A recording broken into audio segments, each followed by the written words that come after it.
Good morning সকলকে। Welcome to Arshia's world. এই মুহূর্তে আমরা এসে পৌঁছেছি মহাকাল মন্দিরে। শুনেছি এখানে নাকি প্রত্যেক দিন হাতি আসে, জানো তো? সকলে এখানে পুজো দিতে আসে, আর পুজো দেওয়ার সময় যে ফল টলগুলো রেখে যায় সেগুলোই নাকি হাতিরা রোজ খেতে আসে।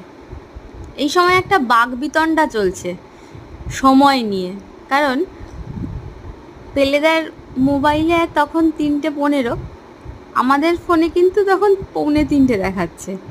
শুনেছি এই সময় নাকি এখানে ভুটানের টাইমিংটা ধরে নেয়, আর সেটা একমাত্র পেলেদার মোবাইলেই দেখাচ্ছে আধ ঘন্টা এগিয়ে, আমাদের ফোনে তখনও দেখাচ্ছে না।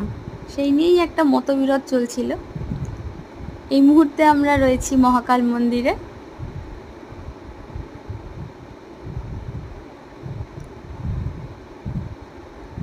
আমার মেয়ে আসছে, ভীষণ এবড়ো খেবড়ো রাস্তাটা, জানো তো, আর ওই জন্য ওর পায়ে খুব লাগছে, খুব ধীরে ধীরে এগিয়ে আসছে।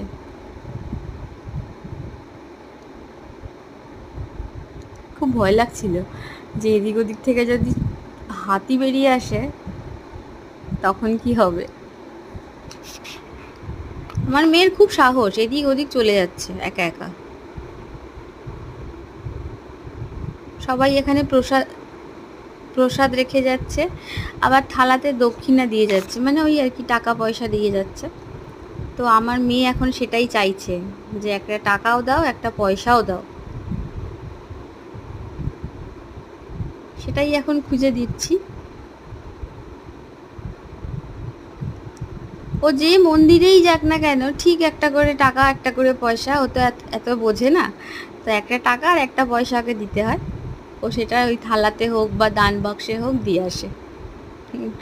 বাঁ হাত ডান হাতের এখনো জ্ঞান হয়নি, হাতটা হাতটা ভুলে গেছে, ডান হাতে দিচ্ছে।